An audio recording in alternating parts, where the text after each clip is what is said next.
आस्था Joshi teacher, career classes से हिंदी का पहला पाठ भारत महिमा। अब आपको उसका मैं एक्सप्लेनेशन दे रही हूँ, आप सभी बच्चे ध्यान से उसको सुनिए। खोल लिया सबने पहला पाठ और उसका पहली 2 लाइन देखो। हिमालय के आंगन में उसे किरणों का दे उपहार, उषा ने हंस अभिनंदन किया और पहनाया हीरक हार।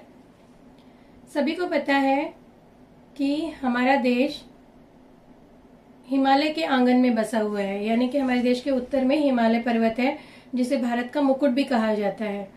तो जब हमारे देश में सुबह होती है तो सबसे पहले हिमालय पर्वत पर ही सुनहरी किरणें सूरज की पड़ती हैं। जब हिमालय पर्वत के आंगन में सुबह हुई और हिमालय पर्वत पर ये सुनहरी किरणें पड़ी तो ऐसा लगा जैसे उषा ने हंसकर हिमालय का स्वागत किया और उसे हीरों का हार पहनाकर उसका अभिनंदन किया। जगे हम लगे जगाने विश्व, लोक में फैला फिर आलोक। जैसे ही सुबह हुई, उषा उदित हुई, सूर्योदय हुआ, वैसे ही हम सारे भारतीय ज्ञान रूपी किरणों के साथ नींद से जाग गए। हम सिर्फ जागे नहीं, बल्कि हमने सारी दुनिया में व्याप्त अज्ञान रूपी अंधकार को दूर करके सभी को जगाया। यहाँ कहने का अर्थ ये है कि जब हमारे पूरे संसार में एक तरह से जब ज्ञान की सुबह हो रही थी, उस समय सब भारतवासियों को सबसे पहले ज्ञान की प्राप्ति हुई और वे न केवल खुद जागृत हुए, उन्होंने ज्ञान को अपने तक सीमित नहीं रखा, बल्कि उन्होंने सारी दुनिया में ज्ञान को फैलाने का और सारी दुनिया के दुख और शोक को, कष्ट को मिटाने का उन्होंने बीड़ा उठाया और ये पुनीत कार्य, ये पवित्र कार्य उन्होंने किया। व्योमतम पुंज हुआ तब नष्ट, अखिल संस्कृति हो उठी अशोक। व्योम यानी आकाश, तम पुंज यानी अंधेरे का समूह। तो सारे आकाश में फैला हुआ जो अज्ञान रूपी अंधकार था वो नष्ट हो गया सारी सृष्टि में से। अखिल यानी समस्त, सारी, संस्कृति यानी संसार, सारे संसार में से दुखों का नाश होने लगा, क्योंकि जब ज्ञान प्राप्त होता है तब दुख नाश अपने आप हो जाता है। तो सारे संसार में दुखों का नाश होने लगा और भारतवासियों ने अपने ज्ञान के द्वारा सारे संसार को दुख शोक से मुक्त कराया।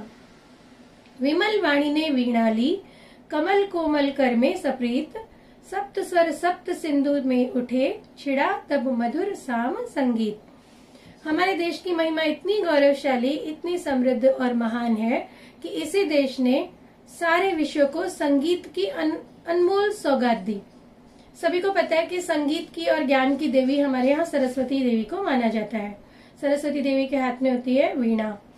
जब माता सरस्वती ने अपनी वीणा हाथ में उठाई, अपने कमल जैसे कोमल कर मतलब हाथ, कमल जैसे कोमल हाथों में उन्होंने वीणा उठाई और सप्रीत यानी प्रेम के साथ उन्होंने सारे विश्व को संगीत की अनमोल धरोहर का दान दिया। सप्त स्वर सप्त सिंधु में उठे, तो सभी को उन सातों स्वरों से, संगीत के सातों स्वरों से उन्होंने संगीत दिया और चारों ओर पूरे विश्व में मधुर साम संगीत यानी सामवेद संगीत का मधुर आविष्कार हुआ। सारे दिशाओं में, सारे सिंधुओं में, सिंधु यानी सागर, सप्त सिंधु भी कहा जाता है और 7 नदियां भी कही जाती हैं। तो सप्त सिंधु कहो या 7 सागर कहो, कहने का अर्थ है कि सारे विश्व में संगीत का ज्ञान भी फैलाया। विजय केवल लोहे की नहीं, धर्म की रही धरा पर धूम, भिक्षु होकर रहते सम्राट, दया दिखलाते घर घर घूम। भारत देश कभी भी इस बात में विश्वास नहीं करता कि मार काट करनी है, लोहे की तलवारों से लड़ना है और दूसरों को हराकर उनके ऊपर आक्रमण करके उनकी जमीन छीन लेनी है, उनके राज्य छीन लेने हैं। हम लोगों ने कभी भी विजय, लोहे की विजय को महत्व नहीं दिया, हमने तो धर्म की विजय को महत्व दिया। हमारे धर्म की विजय ने सारी धरा पर, सारी धरती पर धूम मचाई। हमें पता है, इतिहास गवाह है इस बात का कि भारत पर कई बार विदेशियों ने हमला भी किया, फिर भी हमारे देश की अखंडता को वो तोड़ नहीं पाए। हमने कई बार उनको हरा कर भी उनको माफ कर दिया। सभी को ये सिखलाया कि सिर्फ लोहे की जीत नहीं, हमारे धर्म की जीत है। धर्म का ठीक से पालन करने में ही व्यक्ति की जीत है। इससे बढ़कर कोई दूसरी जीत हो ही नहीं सकती। हमने दुनिया के सामने कई आदर्श रखे हैं। हम लोगों ने दुनिया को ये उदाहरण दिए हैं कि यहाँ पर सम्राट जिनके पास सब कुछ है वो भी एक भिक्षु का जीवन, एक सन्यासी का जीवन बिताते हैं। जैसे कि सम्राट अशोक, इतने चक्रवर्ती सम्राट होने के बाद उन्होंने सब कुछ त्याग दिया और एक भिक्षु के जैसे अपना जीवन बिताया और बौद्ध धर्म के प्रचार प्रसार में, लोगों के दुखों को दूर करने में, लोगों के कष्ट को दूर करने में, अपनी प्रजा को पालन करने में उन्होंने अपना सारा जीवन बिता दिया। इसी तरह से हम लोग देख सकते हैं कि गौतम बुद्ध, वो भी इतने वैभवशाली थे, लेकिन उन्होंने ज्ञान की प्राप्ति के लिए अपना घर बार परिवार सब कुछ छोड़ दिया और वे जंगल में गए। ज्ञान प्राप्ति करने के बाद उन्होंने सारे विश्व को ज्ञान का संदेश दिया। सारे विश्व में बौद्ध धर्म के पंचशील को फैलाया, दया दिखलाए, घर घर घूमकर उन्होंने प्रचार और प्रसार किया। गोरी को दिया दया का दान। पूरे विश्व में कहीं पर आपको ये उदाहरण नहीं मिलेगा कि जिनको हमने युद्ध में हरा दिया, अपने शत्रुओं को भी, फिर उसके बाद हमने उनको माफ भी कर दिया। शत्रुओं को हराने के बाद कोई उनको छोड़ता नहीं है, लेकिन हमारे यहाँ उदाहरण मिलते हैं कि जैसे मोहम्मद गोरी, उसको केवल हराया ही नहीं, हराने के बाद उसको प्राणदंड नहीं दिया, उसको मौत के घाट नहीं उतारा, बल्कि उसको माफ कर दिया, क्षमा का दान दिया, दया का दान दिया। हमने चीन तक धर्म की दृष्टि फैलाई। चीन में से भी आपने पढ़ा होगा इतिहास में युवान शुआंग हुए हैं, कितने और लोग हुए जो हमारे देश में आकर यहाँ से ज्ञान प्राप्त करके गए। यहाँ की जो सारे ज्ञान थे वो लिख लिख कर, यहाँ के ग्रंथ उनकी कॉपी करके वो लेकर गए अपने देश में। तो भारत ही वह देश है जहाँ पर अपने शत्रुओं को भी जीवन दान देने की परंपरा रही है। आज चीन, जापान आदि में जो धर्मोन्नति फैली हुई है वो भारत की देन है। आखिर हमारी इस स्वर्ण भूमि को भगवान गौतम बुद्ध के रूप में अनमोल रत्न जो मिल गया था, ये हमारी जो स्वर्ण भूमि है, उस स्वर्ण भूमि को गौतम बुद्ध के रूप में रत्न मिल गया, एक अनमोल रत्न मिल गया, जिसने शील और संयम की दृष्टि पूरे संसार को दी और सिंघल यानी श्रीलंका तक अपना ज्ञान का प्रचार और प्रसार किया। बौद्ध भिक्षुओं को भेजा जो बर्मा तक गए, म्यांमार जो आज का है वो बर्मा तक गए, श्रीलंका तक गए, चीन तक गए, जापान तक गए और उन्होंने बौद्ध धर्म के 3 रत्न जैसे बुद्ध, संघ और धम्म, इसका उन्होंने ज्ञान कराया।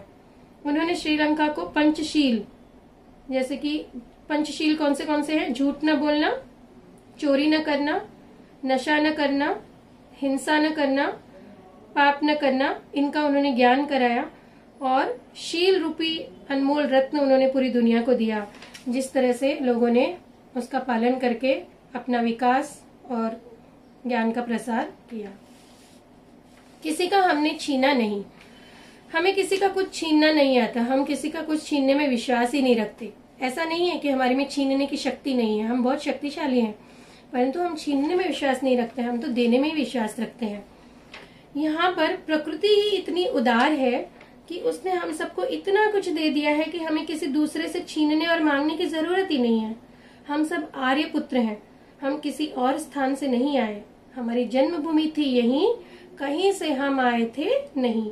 हम यहाँ पर किसी अन्य स्थान से नहीं आए, बल्कि इस पवित्र देश में ही हमारा जन्म हुआ था। सो हमारी जन्मभूमि भी यही है। अगला पैराग्राफ देखेंगे। चरित्र थे पूत, भुजा में शक्ति, नम्रता रही सदा संपन्न। भारत माता के पुत्र चरित्रवान रहे। कवि हमें भारतवासियों के गुण याद करा रहे हैं, कि स्मरण करा रहे हैं कि हमारे अंदर कौन कौन से गुण थे और आज भी हैं, पर आज हम थोड़े भूल गए अपने गुणों को। भारत माता के पुत्र हमेशा अच्छे चरित्र वाले, चरित्रवान रहे हैं। वे हमेशा शक्तिशाली रहे हैं। शक्तिशाली संपन्न रहने के बावजूद वे कभी घमंड नहीं करते।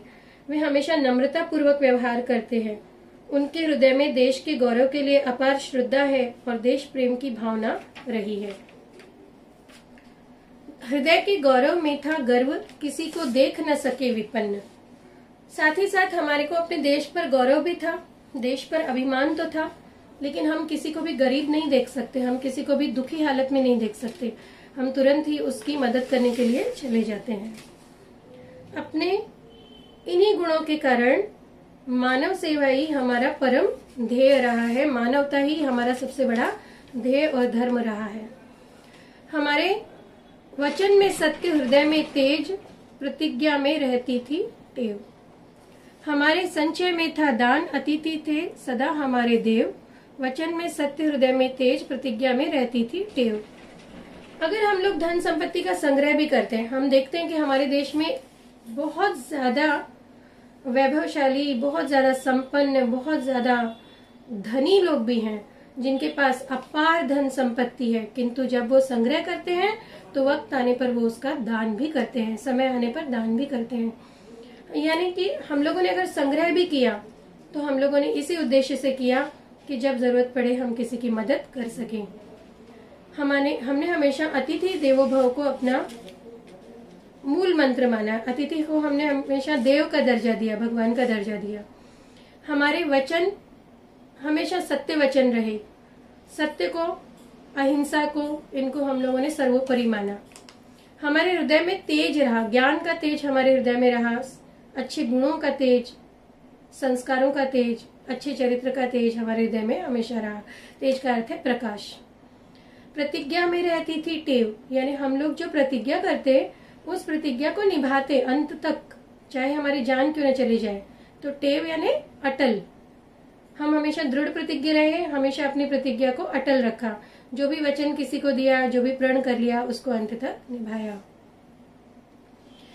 कभी हमें याद दिलाना चाहते हैं कि आज भी हम वही हैं, वही है रक्त, वही है देश, वही साहस है वैसा ज्ञान, वही है शांति, वही है शक्ति, वही हम दिव्य आर्य संतान। आज भी हमारे अंदर उन्हीं महान पुरुषों का, संतों का, ऋषि मुनियों का, आर्य लोगों का हमारे अंदर रक्त है।